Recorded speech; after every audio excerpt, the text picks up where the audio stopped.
nice to see you all. I was born in Brooklyn, although I didn't live here very long. I only lived here a couple weeks. And then my parents were living in England at the time, so we all went back to England. And then I grew up in Hawaii, which is pretty far from here. But this is my birthplace. And anyway, I thought I'd start by talking a little bit about my book, Sam, and tell you a little bit about how it came to be. And then my wonderful agent, Julie, and my amazing editor, Whitney, are going to also talk with us. Will you read from it? Oh, yeah. But you need a copy. Yeah, if somebody would bring me a copy. Of course, the one thing I forgot to bring on this trip was a copy of my own book. It's like bringing thank you notes, I was bringing clothes. Thank you so much. Thank you. I wore this jacket to match my book cover. So this is my book, Sam, and I started writing it several years ago during a time when I was commuting up to the North Shore of Massachusetts. And I always say the North Shore of Massachusetts because in Hawaii, on Oahu, the North Shore means something different. We always talked about the North Shore of the island, which really had a lot to do with surfing and stuff like that. So anyway, my third son was going to high school up there in Beverly, Mass, and which is a beautiful place by the sea, but it's about an hour away from where I live. And I was driving him up there, and it was a reverse commute out of the city. But it's still, even the way our roads are, it was just about an hour to get up there. And it didn't make any sense to come back during the day, so I stayed up there during the school day, rented a small office on Cabot Street, which is sort of the downtown street of Beverly. All this landscape will appear in this book, and worked there during the day. And then when the school was out, we drove back into the city, and then I got my other kids. And it was a whole pilgrimage, and we listened to many audiobooks along the way. It was an odyssey, and we listened to the Odyssey, in fact. I picked all the books. They were all classics because I drove him. The driver gets to pick whatever we listen to. And I even kept a log of all the books that we listened to. It was over 60 books by the end of the 4 years of high school. And I wrote down like his funny comments and stuff, which I guess we can look back on later. But it was quite a journey. Anyway, I was up there in Beverly, Mass, in this small town, which is quite near the ocean and quite beautiful. And there's some very fancy houses sort of near the ocean. But there are also, in Beverly, just a lot of hardworking people who just live there. And, they don't own the houses by the ocean. And I got really interested in the people who work so hard and raise their kids, and we're just trying to keep going. And while I was up there, I thought about writing a book set in that area, which is quite different from Cambridge, where I live. My other inspiration for writing this book was that I have 4 children, 3 sons and a daughter, and I was really amazed by how different it was to raise a daughter after 3 sort of very calm boys who were all bookworms. I had kind of a rambunctious youngest child. And I'll be careful what I say because she is here. But, my sons were the kind of little kids who would, you put them down and then you turn your back, and then when you looked again, they'd still be there. And my daughter was the kind of kid that you looked again and she was not there anymore, and you'd have to go find her. She was also somebody who loved climbing the walls, literally. She climbed the insides of the door jambs. And we put her in gymnastics, we put her in dance class, ice skating. We did all those different things. But she had all this tremendous energy, and she was not a bookworm. And I think partly because to differentiate herself from the rest of the family, each of us would be in a different chair on a different couch in the living room, reading a different book. And she'd be sort of walking around, and she says, "What is wrong with these people?" My family, it's like you could hear her thinking, "My family is so lame." It's sort of like, "Let's get this party started," So she went through an anti-book phase and was not a reader. And I was just really interested in all of this. That this little girl who was very energetic, who was always running around, who stole the scissors off the art table at school and cut her own hair in the bathroom. It was always like something new. With my daughter. And I thought back to when I was a little girl, and I was energetic, not like that, but I remembered sort of that feeling of when you're very little and you're always like in a hurry, like you always have a plan, you're always running from place to place. Like a little kid, like 4 years old or 5 years old, they just run. And I remember even being a small child and sort of wondering why adults were always walking from place to place. Like if they felt really harried, sometimes they would trot, like kind of, they start trotting kind of quickly, you know, with their bags and everything. And all adults were always saying how tired they were. It's like, I'm so tired. I'm so enervated. I'm exhausted. And I was like, what is their problem? Why do they always say that? And I remember thinking that. And then, of course, I grew up and I realized why they were so tired. But I started thinking, where does that energy go? Where does that, you know, what happens, especially with little girls who think they can do anything when they're so small, and then they get older, the self-doubt creeps in, our sick culture creeps in. How do you get through that as a little girl turning into a young woman? And that trajectory was something that really interested me. So all of those elements came together as I wrote this book, Sam. And it's in a very close third person point of view. And I was actually very flattered. An early reviewer of the book said it was in the first person, and which wasn't true, but I was really flattered that it felt that way, you know. It's very much from her perspective. It's this sort of limited perspective. And the language of the book starts out very, very young, because the book starts when she's 7 years old. And as she gets older, the language of the book evolves and gets more sophisticated, and the diction changes, the words change, the rhythms of the sentences change as she turns into a young woman. And the reason I did that was I wanted to really show in this book the opening of a person, the development, the flowering of a person, just like in a time-lapse photograph where you see a seed beginning to sprout or a flower's petals start opening up. But I don't have pictures. I had to do it with words. But that was the impression that I wanted to make. So the plot of the book is the plot of her growing up. One last thing about it is when I first went to a booksellers association to sit at a table and give out early copies of the books, one of the booksellers said to me, so what genre is this? Is this mystery, horror, suspense, romance, adventure? And I said, well, it's a coming-of-age story, so it's all of the above. So I'm just going to read you the very first page of this book, and you'll get a sense of the young Sam, her young voice. I'm good. I'm just going to put my reading glasses on because I can't see anything anymore. And actually, when I read this page at Porter Square Books in Cambridge, one of the owners of the shop said to me later, she had read the book. She said, hearing the first page of this book was like when you look back at an old picture and you're like, oh, she was so little, because she'd gotten to the end of the book and she hearing that at the beginning again, which I was very flattered to hear. So this is just the very beginning. There was a girl, and her name is Sam. She has a mother named Courtney and a dad who is sort of around, sort of not. He lives 10 minutes away, but he is not always home. Courtney says, that's the whole point. What is? Sam asks. He's never anywhere. Yes, he is. He's somewhere. Very funny, Courtney says. Sam is 7, and she never stops. She never helps either. Courtney is exhausted all the time. But it's not just Sam. It's Noah. Noah is 2, and he has a teddy named Bill. He got a plastic ark for his birthday, but he only has 1 lion and 1 zebra left. You can't teach Noah. You can't even scare him. He thinks Noah is his name. Sam climbs up inside the door jambs to get away from him. If you want to know how, just take off your shoes and socks. You have to be barefoot. Stand in the doorway to the kitchen and spread your feet as far apart as they can go. Wedge your feet into the frame. Inch 1 foot up, then the other. Inch up some more. Stop, or you'll bang your head. Just stay there. Brace your feet against the wood. Courtney says, you know what, Sam? This is getting old, because Sam likes to stay up there so long. It is not cute. The day her dad comes over, Sam tackles him. Where were you? Are you back? When did you get back? Before he can answer, she wedges herself into the doorframe. Hey, monkey, her dad says. When did you learn to do that? Courtney frowns. A long time ago. He just looks up at Sam. Ready? Yes. Okay, let's go.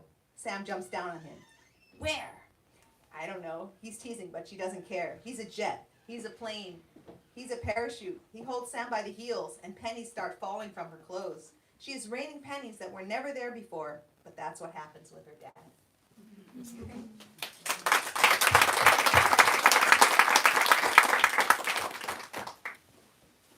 Yeah. Okay. Hi. I'm Julie Bearer, and I have the extreme privilege of being Allegra's agent, which I still feel like I'm going to get so emotional. Oh my God! I'm going to get really emotional. I'm sorry. I'm going to cry. Not today coming. Long before I was an agent, or I was Allegra's agent, I was an Allegra Goodman fan. I started my publishing career as a bookseller at Shakespeare & Company in 1998, and I have an entire bookshelf dedicated to the works of Allegra Goodman. I have galleys of her early books from when I worked at the bookstore. I have first editions that I've tracked down because I was such a fan. And if you are coming to her work now for the first time reading this novel, then you are in for such a treat, because there are several books in her backlist that you can go read and discover. And every single one of them is so different. And I think that is, just an incredible, it's very hard in publishing to pull off, like, keep writing and keep doing something different. But as a reader, it's one of the greatest gifts, right? To fall in love with a writer, and then each time you stumble upon a book of theirs, it's different. So Allegra and I came together for this book. I wonder if you could talk a little bit. You were published as a very young writer, and I wonder if you could talk a little bit about what your career was like before you and I came together. Okay, yeah, I started publishing in college. I started publishing short stories, and then in grad school, and then I guess I wrote my first book in college. It was a book of short stories, and it was published the day I graduated, so I was 21. I was really young, and I had an agent who found me in college, and she was my agent for many, many years, and she had just been starting out as an agent at that point, and then we worked together for 25 years.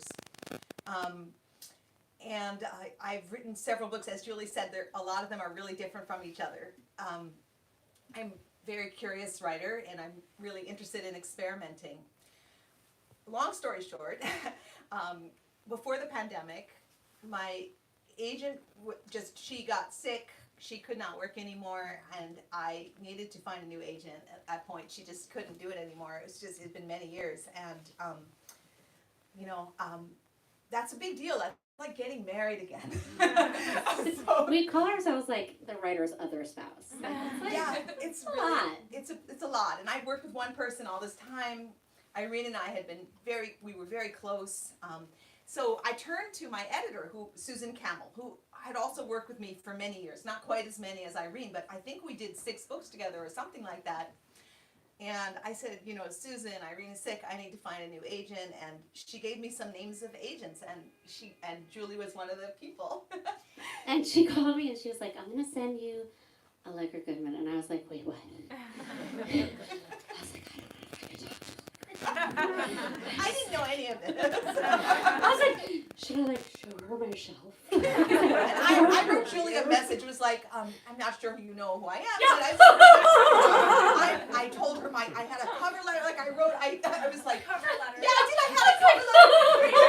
Allegra sending me a cover letter. I did. Oh my God. I was like, I've written this, I've written that. I worked with Susan Camel. She gave me your name. And then I sent an early draft of this book. And for those of you in the room who did not have the incredible privilege of knowing Susan Camel, she was the greatest. And if she told you that there was a writer that you needed to read, you read them. And then you fell in love with them. And then you were like, oh my God, thank God Susan introduced me to this writer. So I already knew Allegra's work. Sorry. Oh. But the fact that Susan had thought so highly of me as an agent to take this place with Allegra was so incredibly meaningful. And we had, this amazing conversation. It was a really different book than the books that every book of Allegra's is different, but Sam felt different in a really singular way. Yeah. It was a departure for me to write in this way, especially because I'm the kind of writer who likes to experiment with multiple points of view. Even in a short story, I'll have like a short story with 5 different members of the family, and you'll hear about what the daughter was thinking, what the husband was thinking, you know. And this book is a very limited, third person point of view, very intimate about this one girl. And your work tends to be very expansive Yes. and thinking about these big ideas and these big family dynamics and all these people. And suddenly it was like, zoop, Yeah. and it was like, I mean, I read it in one sitting. You couldn't put it down. But I finished it and I was like, I don't know how to even, like, how do you describe this book? This is the story of a girl. And my short-sightedness, luckily, was I mean, I think the most incredible gifts that Susan Campbell ever gave me, besides basically convincing me that I could do my job, was Whitney Frick and Allegra. Yeah. So we started working together on Yes. Sam. Mm-hmm. And Susan actually gave us some feedback on it. She did. And we went through like 3 different drafts of it, trying to figure out like, what is this book, and are we telling it in the right way, right? Yeah, so I went through, I am willing to revise, and I revised it a lot, and I think Susan's criticism helped us both. I should also say that Susan, being a very politic person, never told me she wanted me to work with Julie. She just let me read between the lines, and I knew that she felt that Julie was the one, so. But I had to interpret her. But one of the incredible gifts about working with somebody who loves the work is that all the feedback, every time I read a draft and I was like, well, what if we tried this, and what if we saw Sam live this way, or if this happened to her, you were like, okay, let's give it a try. And I was like, oh, okay. I'm just throwing that out there. This was the first thing that we worked on together. Right. I was like, do you trust me? Why do you even trust me? And as often happens with me, it's, when I first started out as a young writer, I was like, this would be a crisis. And now it's sort of like, oh, it's my process. I've decided it's my process. But I would take some wrong turns. I took some wrong turns with this book in the revisions. But I think that you and we both loved this book so much. But I would say, even for myself, I didn't totally have the vision. And then we gave it to Whitney. We gave it to Whitney. Yes. A woman The visionary. with a vision. Yeah. The visionary. Who doesn't know how to turn on a microphone. I think you guys might be giving me more credit than I deserve. No. Julie, I remember, well, first of all, I want to go back and say Susan was also a mentor of mine. She was very good friends with my first boss in publishing, and I used to answer my boss's phone. And I'd chit-chat with Susan, and she sort of decided that she was going to take me under her wing, and she would take me out to a glass of wine every 6 months and sort of talk about the business and what I was doing, what I was up to, and she'd always press a book into my hands. And I remember when she brought me the Cookbook Collector. And that was my turn-on to Allegra Goodman. And so when Julie called and said, okay, I have Allegra's next novel, it's unbelievable, I'm not going to really tell you anything about it. Because I couldn't figure out how to pitch it. And I just was like, it's the story of a girl. Yeah. And so I started reading, and then I was like, oh. And it was a Friday, and I went and sat on my couch and away from my computer, I didn't want to get emails, I just wanted to be in Sam's world. And I also want to say that Rose Fox, who's an associate editor who works with me, who is here, read it on her couch at the same time. And the two of us ended up that Friday afternoon texting each other. And really, we were texting well, what is this about? And we kept saying, well, it's just about a girl. And she's like a porcupine. You can't really touch her. You can't get close to her. She's got her defenses up, and then slowly she kind of comes into her own. And we were just spitfiring, back and forth, back and forth. And I just felt so excited about that. It felt like this person and this world that you enter into. And there's so much recognition. I mean, I have no biographical similarities to Sam.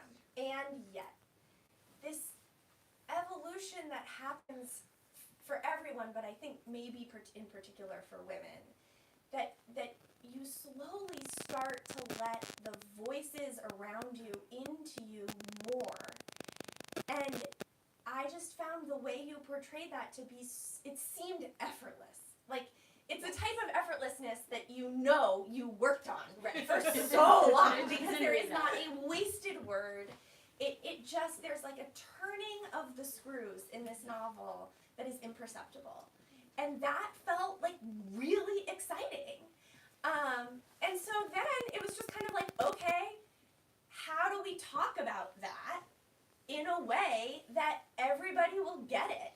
And I'll just say, like, there are readers who don't get it. Like, they're like, I read the Goodreads reviews obsessively, and then I go to our team, and what am I going to do? Such a good publisher. People think there's no plot. And then, everybody who works with me, who I'm so lucky to work with, and many of them are here, will say, like, well, that's okay. Like, let's just figure out how we portray that so that those readers But know. that was you and your team's vision, is that when we first came in to talk, or we first Zoomed to talk, we had this incredible Zoom where, and it was all women, actually. It's publishing. And it was on one and everybody started sort of naming moments of Sam's growing up that they identified with. And I think it's true, like, a lot of people didn't share any biographical details with her, but it was like, oh, that moment that guy you think really cares about you doesn't actually care about you. Or that moment when you think, my mom is actually a human making choices that I don't agree with, and bad choices, or choices that I have to protect her from, or I have to protect myself. Like, all these incredible moments, and everybody had one. And we were like, okay, so how do, this is like a publishing problem. How do we describe the book to get the reader interested enough to pick it up? Look, it's a I don't even know how much we're charging for this. You're charging for this book. $28. I mean, it's a lot and it's not a lot. You could buy like 3 lattes and they would be gone in 20 minutes. Or you could buy a book and it'll be on your shelf forever, but apparently people buy lattes and not books. Anyway, so we were having this incredible Zoom where everybody's naming these moments and these parts of the story, and then we were like, okay, so like, what is the book about? And we were like, it's the story of a girl growing up. It's the story of a girl becoming a woman. And Evita Valtra was like, and what could be more important story than that? And it was this moment where she was basically saying to all of us, why are you not making your own story important? Why are you diminishing? You're all connecting with this material, and then you're diminishing it as if that's not important enough. And it was one of those moments where we stepped away from like the marketing and the publishing of the book, and we're just like, this is an amazing book, and if we do our job right, readers will find it, and they will fall in love with it. And then God bless Jenna Bush.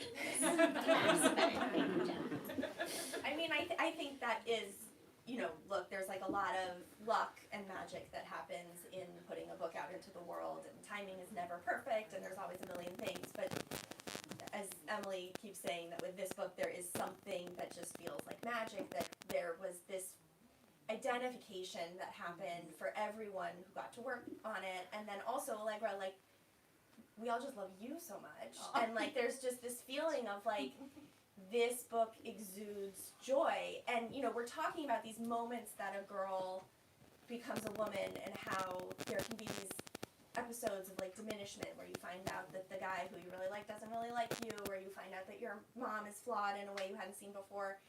But there's also real moments of just perseverance and hope and expansiveness, and like the end of this novel slays me every time.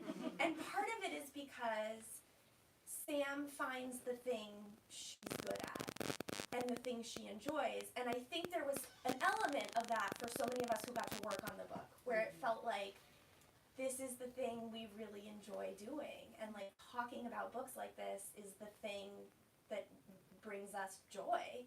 So we want to do it. That's beautiful. That is so beautiful.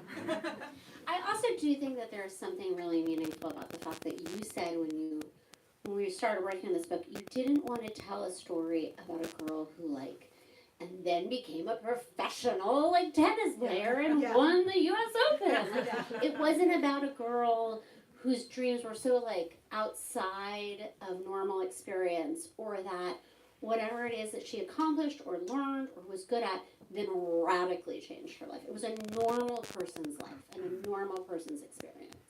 Yeah, I think that if you think about coming of age stories or films that you've seen, a lot of them are these almost fairy tale, like Cinderella type of stories. Billy Elliot, the little boy whose father is a miner who then becomes a great dancer. He has this gift, it's beautiful. Or this whole genre of where the protagonist becomes an artist because it's autobiographical. So at the end of Lady Bird, Lady Bird comes to New York City and you can see that she's about to become Greta Gerwig. I love that movie. Or, the movie Boyhood, which is also coming of age. By the end, he's a photographer. He's on his way to becoming a filmmaker. Portrait of the Artist as a Young Man. He's going to be James Joyce. He's going to be a novelist. I was really interested in writing a book which wasn't that kind of fairy tale, where, Sam is a good climber. She's not a great climber. That's not going to be, she's not going to then, go to the Olympics and, win the gold medal, and that's going to, solve everything. And she's not going to be me. She's not going to, in the end of this book, become a novelist. She's not me. So I was really interested in that project of, somebody who has gifts and who has challenges, like many of us, and has to figure things out in a way, and she has to figure it out because she doesn't have this deus ex machina that takes her out of her world, and suddenly she's in Hollywood. Suddenly she's she's a great filmmaker or dancer or something like that. She's got to work with what she's got. I think the other magic of Sam is that you can read it and really identify with Sam, but then you also really identify with her mom, and you're like simultaneously has two halves of yourself where you're like, oh my God, Mom, why are you being such a bitch? But then you're also like, oh my God, please, for the love of God, go to school and do your work. Like, It's really rare to feel that you can. Like, I feel like usually when you read a novel, you're sort of like rooting for one person or the other. You're on one person's side or another. But the magic of this book, I think, is that as a mom, like, I sometimes feel like my child self, and sometimes I feel like my mom self. Yeah, I think that's part of growing up. And that's the thing that I probably couldn't have written this book when I was, 21, when, back then. I was really interested in character and people growing and people changing and all that stuff, but I didn't have the experience at that point, being not much more than a kid myself, to understand the love and the aggravation of being a parent to somebody who's quite different from you, but also whose traits you recognize strangely. So all of that, writing is one of those things I think you do get better with as you get older, unlike some of the more athletic endeavors. And do you feel like being a more experienced writer allows you to take more risks? Like, do you have the confidence in taking those risks more? That's a weird thing to think about. I felt compelled to take the risk, but I was very nervous about it, and I was nervous sending the book even to you before any. But I just felt like this is a departure. Is my reader going to go where I'm leading? Are you going to turn the corner with me one more time? I've written about scientists, I've written about tech entrepreneurs and cookbook collectors and families of all different sorts, and this was different in style and substance, and I had a lot of fears. I thought, will it be considered to be like a children's story because it starts so simply? Will it be too small? I thought of all of those things, and yet the material compelled me and the character compelled me. So I don't think I had more confidence that I was, being older, but I guess I've become more and more curious as I've gotten older, and I can't help doing that kind of work, which is the kind of work you do when you're alone. And when you're alone writing, you are free of all of those things. So at that time, you are ultimately confident. Are we taking questions? Should we take questions? Yeah. Okay, we're going to take questions. Please bring them on, or we'll keep talking. Oh, that's fun. Yes. Hi. Hello. I'm going to take off my mask so I can be clear. This is my first Allegra Goodman, so this may be a silly question, but I wondered if, Allegra, if you thought about putting her through more. It feels like when I read a lot of female-based literature, there is a trauma that happens. There is a tragedy, but it's not to her. There's no, and I don't know, for lack of a better word, I call it kind of trauma porn. There's a lot of female stories about suffering and sexual assault and horrors. And what I really appreciated about this book was that she has a kind, there's sadness, but it's not, you don't get that kind of before and after, which we have gotten conditioned with these books of being like, there was a happy life and then suddenly the tragedy happens and then you're somebody else on the other side. And instead it's this slow. Did you ever consider whether to put her through something really, really dark? I'm so glad you brought that up. That's such an interesting point. I think it's become a bit of a cliche, and I think I think trauma porn is the perfect word for it, and I think there is a kind of raping again on the page that people enjoy, and to aestheticize that is a little scary to me. But the reason that I didn't think about doing that was I don't find it interesting. In the same way that when I wrote about scientists, I did a lot of reading of other people writing about scientists. And the plot usually was that the creative person was crazy in some way. That there was this madness in the family, like in the play Proof, or like the trauma of being gay and being persecuted, like in the film of Alan Turing. Is that the most interesting thing about Alan Turing? No, right? That's not his achievement. So when I wrote Intuition, the question that I was interested in was the gray area of people who might be cheating or might not be cheating and cherry picking their data. Whether you're imposing So nerdy. whether you're imposing a pattern on what you see or whether the evidence or whether the result is really there. That was the question that interested me. In the same way, I am coming back to Sam. In the same way, I'm not interested in the trauma. I'm more interested in her perception of what happened. So 20 years from now, she could become a Me Too person who says, I was raped by my coach, but I chose her point of view and I committed so fully to it that you get her thinking, I'm in love with this person.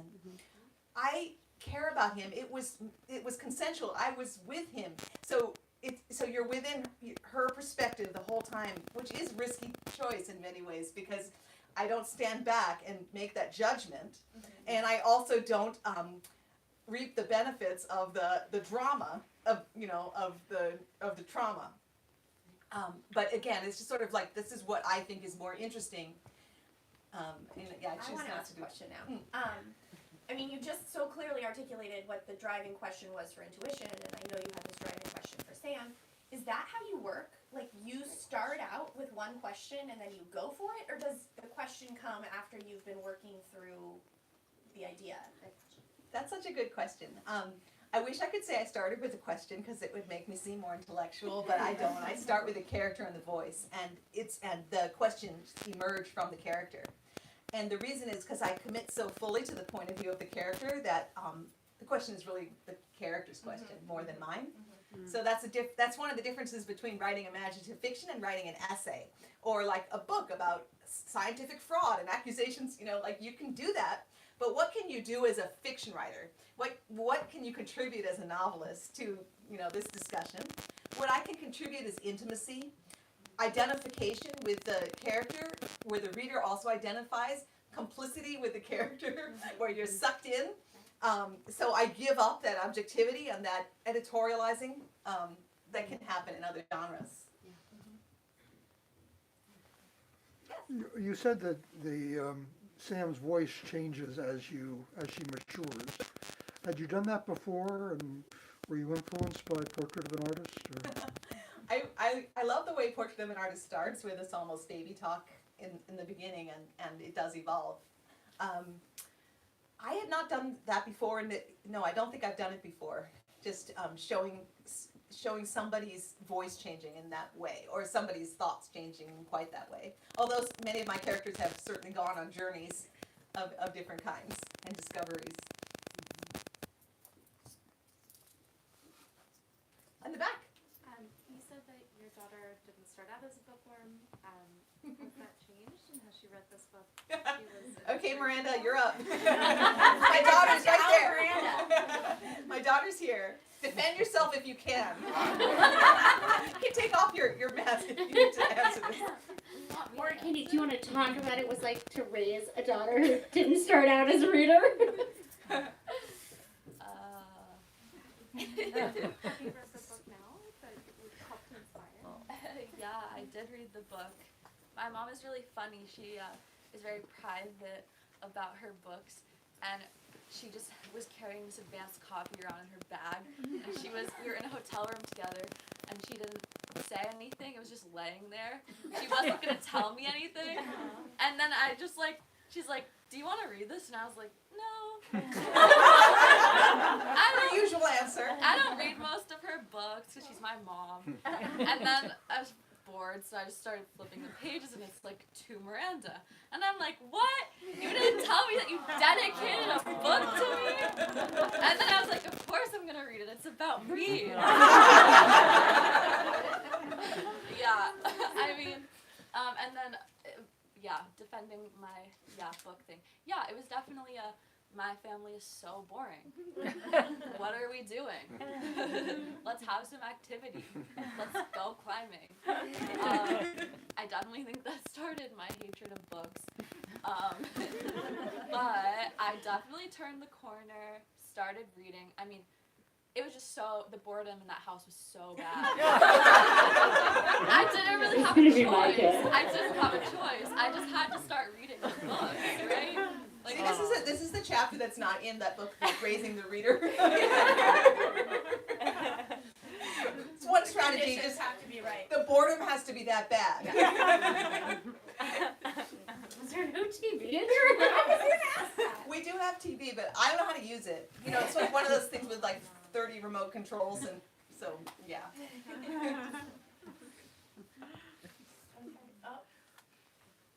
Just as you already said, like it's so powerful that in itself it's just an ode to girlhood and it's something so simple that a lot of people don't talk about.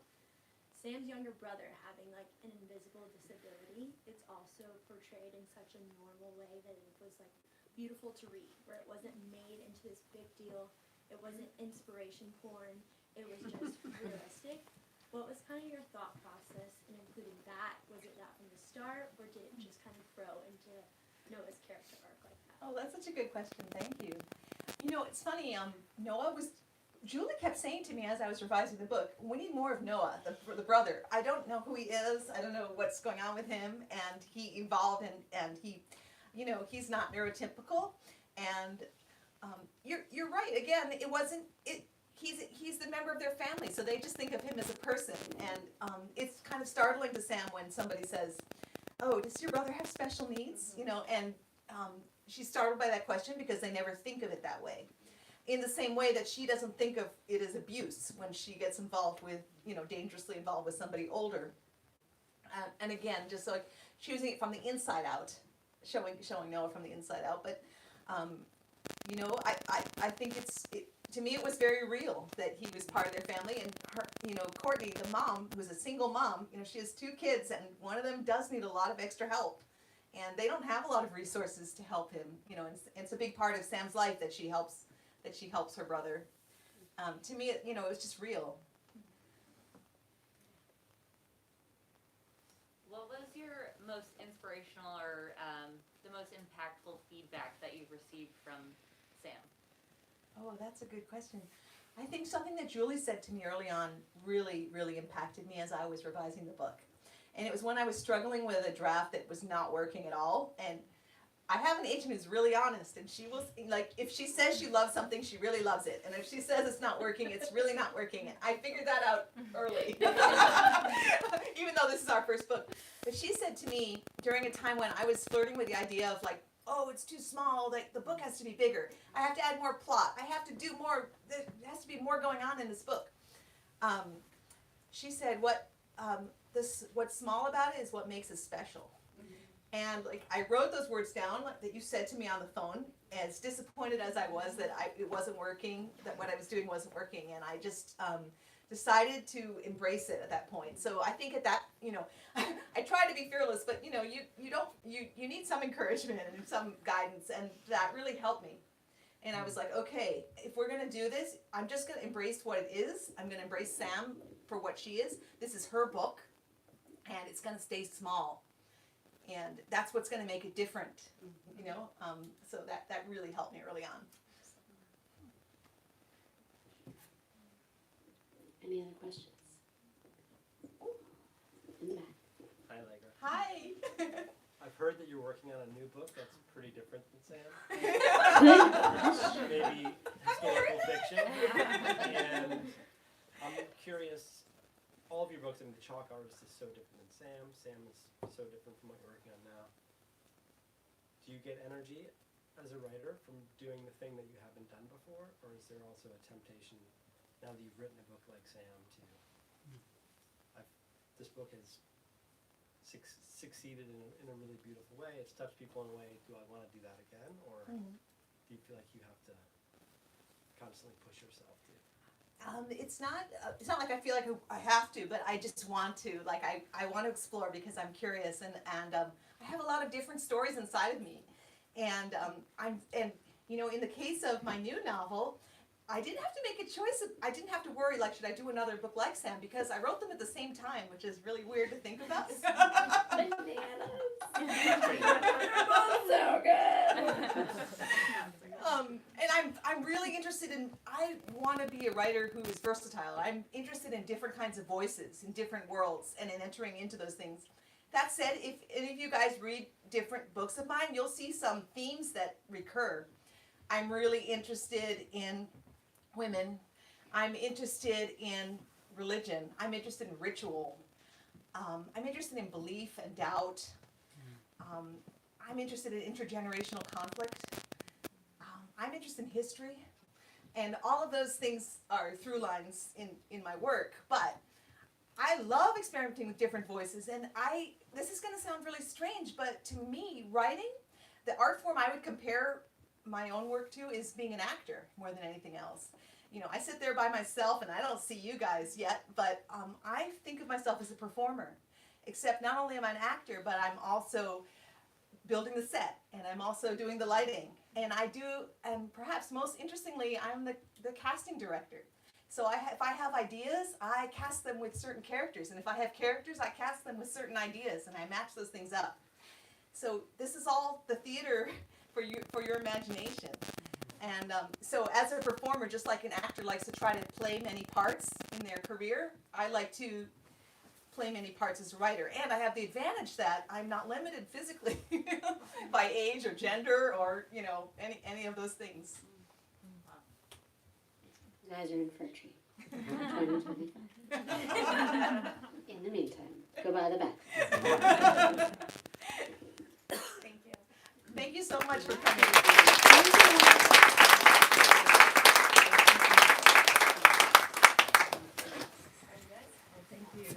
Thank you guys for coming tonight. As I mentioned earlier, Allegra is going to be signing over there by my colleague Margaret. If you wouldn't mind lining up back there with your belongings so we can start to break down the room, we would really